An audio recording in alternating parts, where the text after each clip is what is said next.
Saludo fraternal desde el colectivo Subámonos al Bus del POT, Construcción Social de Territorio.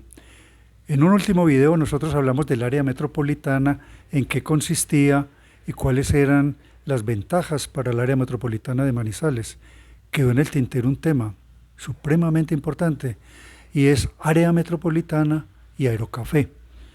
Por eso tenemos nuevamente aquí a la doctora Patricia Rojas para que nos hable y nos amplíe el tema de área metropolitana, aerocafé, cómo se relacionan, cuál es la importancia, qué ventajas hay y también pues qué desventajas pueden haber, ¿no? Sí, Humberto, muchísimas gracias. Pues sí, ese es un tema muy importante que se ha proyectado digamos, en este territorio sin área metropolitana, pues porque el área metropolitana es de reciente creación. Entonces, pues lo primero que hay que pensar es que el aeropuerto debe integrarse a la concepción metropolitana, porque no está integrada como tal. Lo primero que yo les digo es que el aeropuerto, desde que se concibió hace 30 años más o menos, desde que yo pertenecía al Grupo Ciudad que dirigía el doctor Mario Calderón desde la Cámara de Comercio, se estaba proyectando el aeropuerto. Sin embargo, digamos, en un periodo muy grande de este desarrollo, el aeropuerto ha sido visto como un enclave en el municipio de Palestina. Y cuando yo hablo de enclave es un proyecto que se coloca sin pensar que se genera un impacto positivo y negativo en ese territorio y en un área, digamos, de influencia de ese territorio. Entonces, el aeropuerto de Palestina ha sido un enclave desde sus inicios porque digamos que es una infraestructura que se pone al servicio de Manizales y del departamento de Caldas. Yo me encontré en el 2018 con los estudios que realizamos para la consulta popular que el 67% del uso del suelo del trazado que se tenía en ese momento del aeropuerto, que es el mismo que se tiene ahora, era rural. Y entonces eso le marca a uno un enclave. ¿Por qué? Porque si el suelo es rural, eso no le representa fiscal y financieramente nada al municipio de Palestina. Yo se lo dije a los concejales y se le dije al gobernador de la época, el aeropuerto va a ser la infraestructura más significativa del departamento de Caldas, por encima de la red férrea, ¿cierto? ¿Y cómo es posible que no se le permita al municipio tener un suelo urbano? Y eso significa que el suelo urbano es más costoso y que por lo tanto el aeropuerto pagará impuestos al municipio con el valor que debe ser, con la plusvalía que corresponde a un proyecto como el aeropuerto. Eso es lo que me permite afirmar a mí, con justa razón y comprobada razón, que el aeropuerto ha sido visto como un enclave. El segundo punto es que yo fui informada en el momento en que me reuní con los funcionarios del aeropuerto en el 2018, que a pesar de que se había hecho un estudio sobre el impacto que causaría el aeropuerto en toda la zona centro-occidente, porque es que la parte occidental de la región centro-sur es la bisagra con el occidente colombiano, ¿cierto? Allí encontramos la línea, que es la vía que conduce a Bogotá, es la vinculación con Armenia y con Pereira, y lo que yo he llamado, y que me fascinaría al futuro verlo realizado, la región metropolitana del eje cafetero, es que se hizo un estudio, pero no se aplicó. El estudio se dejó a un lado.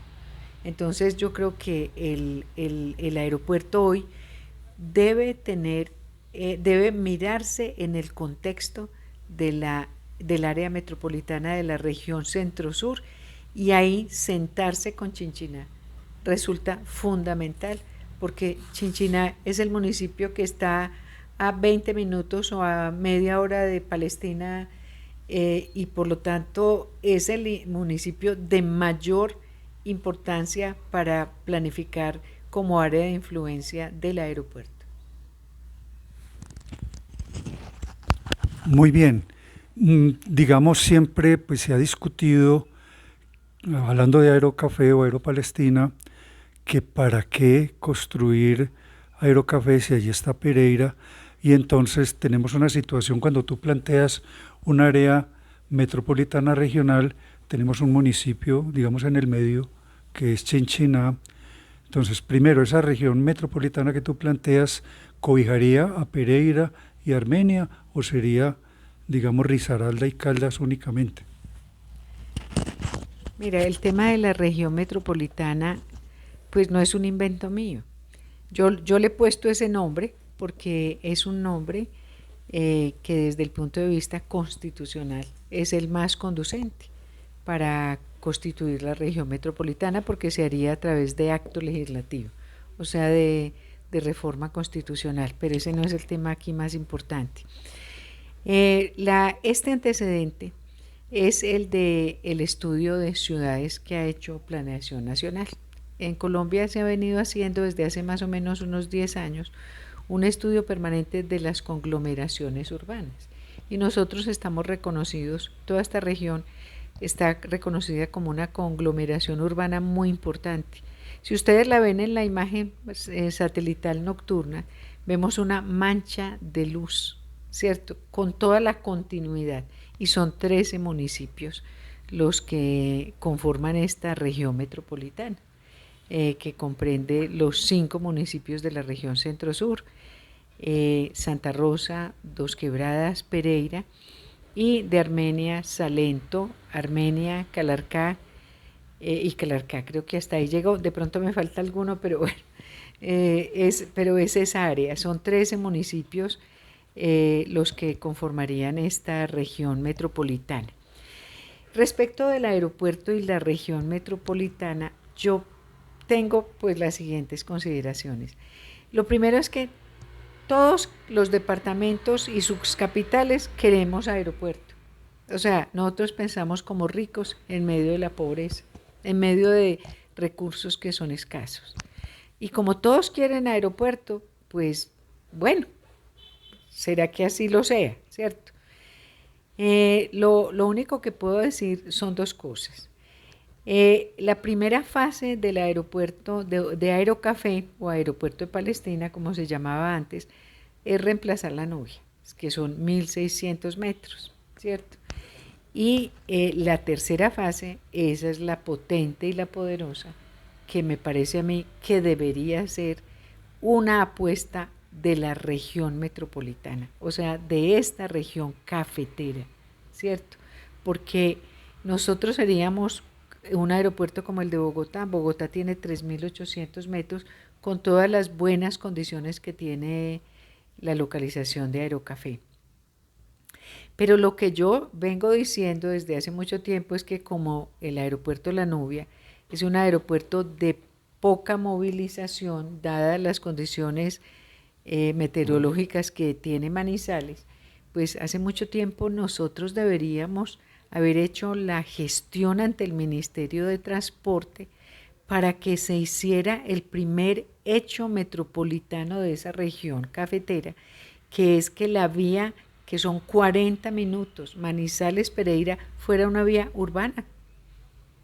Y en esa vía urbana los buses urbanos van y vienen con bajo valor.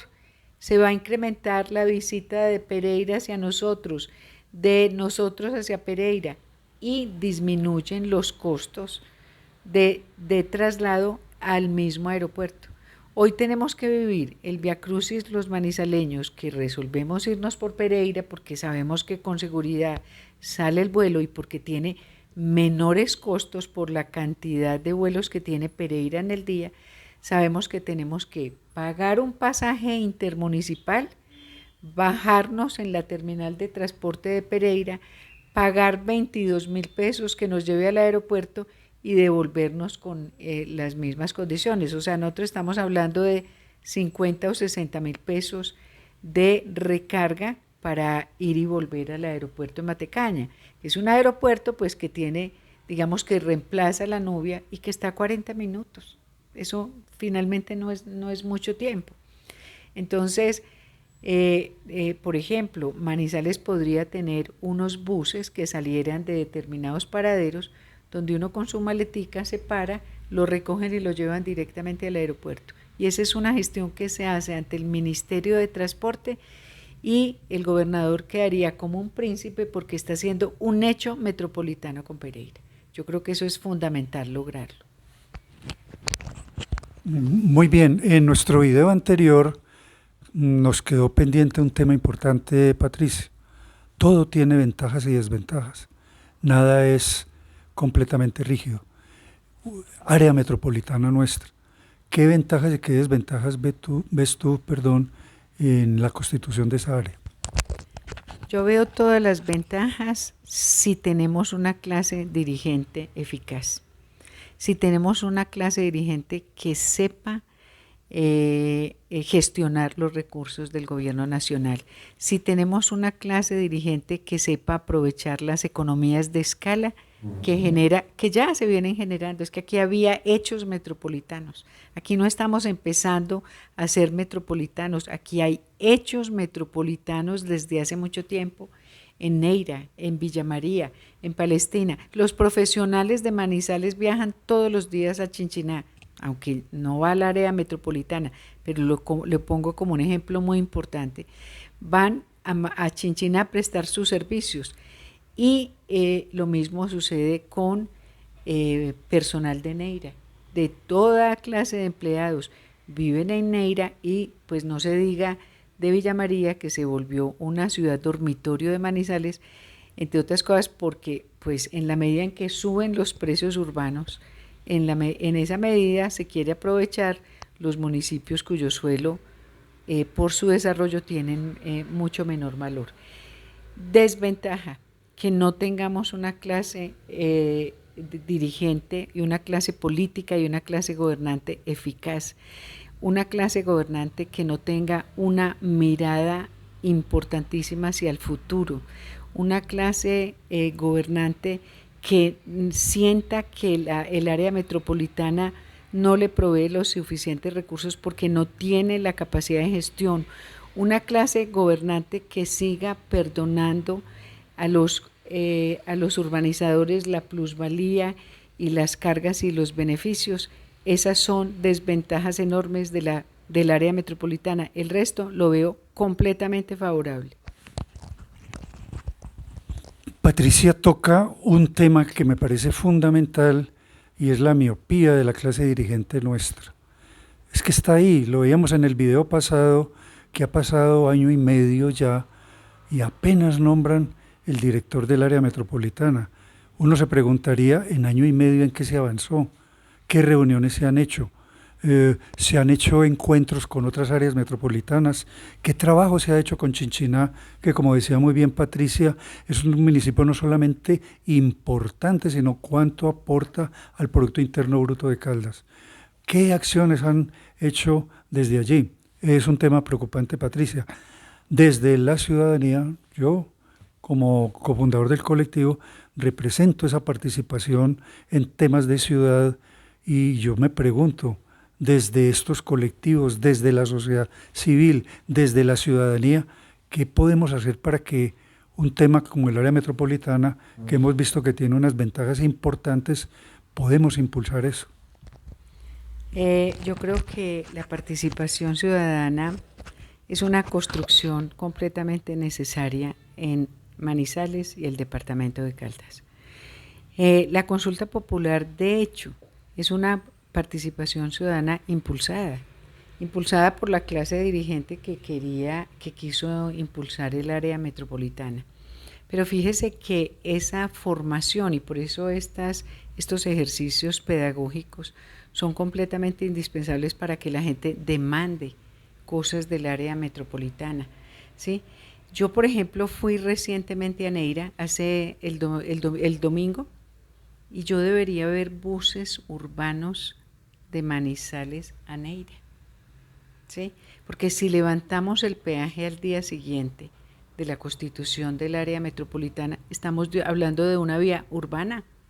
Hoy debería haber rutas Manizales-Neira por el mismo valor que se hace del peaje. el mismo valor que se da, del transporte público urbano, o increméntelo en 100 o 200 pesos, ¿cierto? Digamos ya por la distancia, porque nosotros estamos a 40 minutos de Neira. Eso no lo ha demandado la ciudadanía. No tenemos transporte urbano a Neira como lo tenemos en Villa María, que lo fue, como lo dije en una entrevista anterior, lo fue porque se gestionó en el momento en que fue necesario empezar a sacar la gente de Villa María con el valor de un pasaje urbano, se gestionó ante el Ministerio de Transporte que esa fuera una vía urbana. ¿Cómo le parece? Siendo área metropolitana, ¿por qué no tenemos ya en año y medio un transporte público a Neira? Muy bien, es que una de las ventajas de un área metropolitana, precisamente, aparte del desarrollo, digamos, de la región, tiene que ver con la conectividad, con el transporte, lo que tú estás hablando.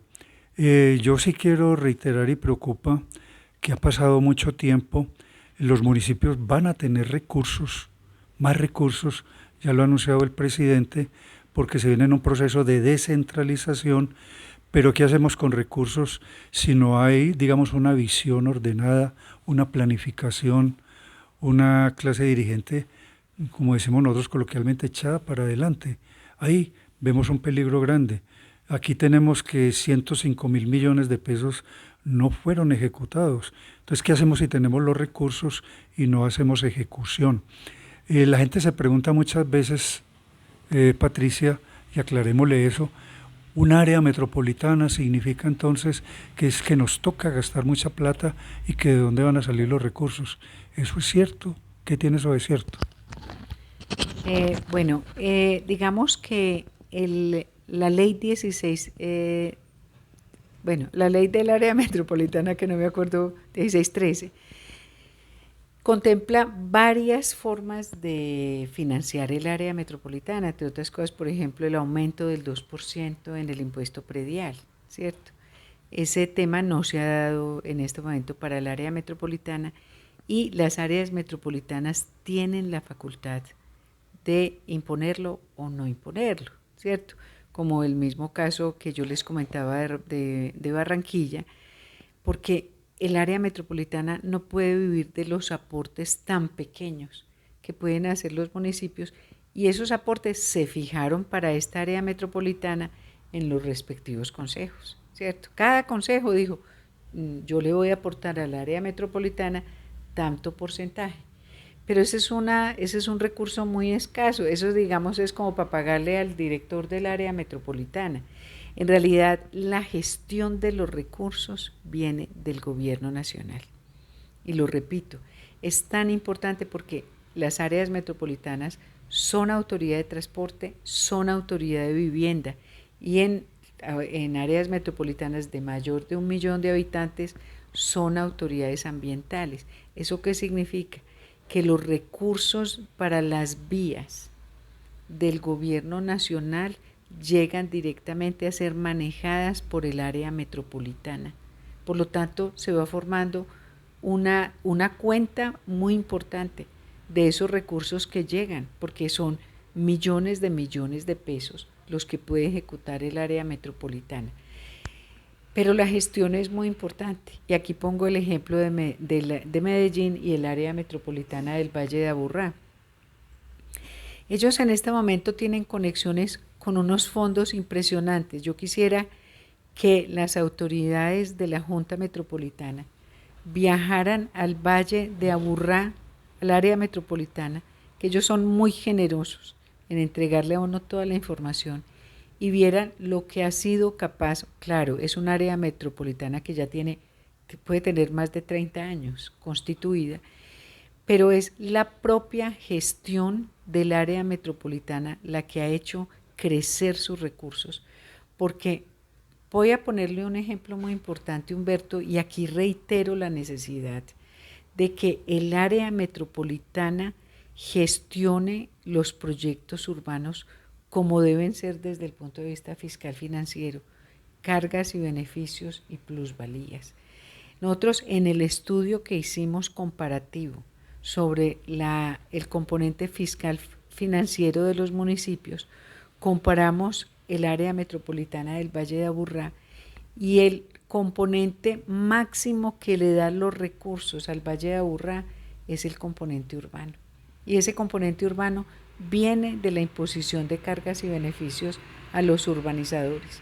Nosotros no podemos seguir permitiendo que los urbanizadores construyan sin que le dejen nada a la ciudad, ¿sí? ¿Por qué? Porque ellos levantan edificios que son muy altos, pero el urbanismo en muchos casos se los da la ciudad. Ellos construyen muy poco de lo que es el urbanismo, de lo que son andenes, de lo que es espacio público. Por ejemplo, en Bogotá no basta que el urbanizador entregue el 25% de lo que hay que ceder para equipamientos y espacio público. Lo tiene que construir. Aquí se lo recibimos en plata, si es que se los cobramos. Allá lo tienen que construir. Dice, qué pena, pues usted me entrega el equipamiento, ya sea un jardín infantil, ¿cierto? Ya sea un parque, me lo tiene que entregar construido, ¿cierto? Y me tiene que entregar vías que se conectan a las vías principales de la ciudad con las mismas especificaciones que tiene la misma ciudad. Entonces yo creo que es el momento para que el desarrollo del área metropolitana sea con todas las cargas. Y no se le olvide dos cosas muy importantes. Manizales proyecta de su crecimiento casi el doble en el kilómetro 41 en el Rosario de lo que hoy tiene construida la ciudad, ¿cierto? Y lo mismo Villa María. Villa María está pensando en una zona de expansión de 136 hectáreas, Manizales como en 317 hectáreas y hoy está construida sobre 418 hectáreas. Prácticamente lo mismo. Tenemos una gran oportunidad de hacer urbanismo como corresponde. Muy bien, ya para terminar esta parte, quiero hacer una pregunta. Está recién nombrado el director del área metropolitana. Con tu experiencia, tus conocimientos, todo lo que tú has participado desde hace muchos años en este tema, ¿qué le recomendarías al nuevo director de área metropolitana? ¿Qué debería hacer? ¿Por dónde se podría enfocar desde tu conocimiento para que realmente esta área metropolitana finalmente despegue? Lo primero que tiene que hacer es la planeación. Yo creo que hacer acciones puntuales, como lo que recientemente se criticó de los 2 paraderos de buses en Neira, pues para Neira, pues yo no critico eso y se ven bien, pero esas acciones puntuales y tan chiquitas no nos despegan a un área metropolitana. La planeación, el plan de desarrollo metropolitano y el plan de ordenamiento territorial metropolitano. Y lo segundo, que se vaya para las 7, 8 áreas metropolitanas, especialmente para la de los Santanderes, especialmente la de Santander, de la de Bucaramanga, la de Barranquilla y el Valle de Aburrá, para que conozca a fondo el manejo, las ventajas y las posibilidades de un área metropolitana. Muy bien, nuevamente Patricia, muchas gracias. Gracias a ustedes por estar allí, una lección muy importante sobre el tema. Recuerden, colectivos, subámonos al bus del POD, construcción social del territorio, del escritorio al territorio, hasta una nueva oportunidad.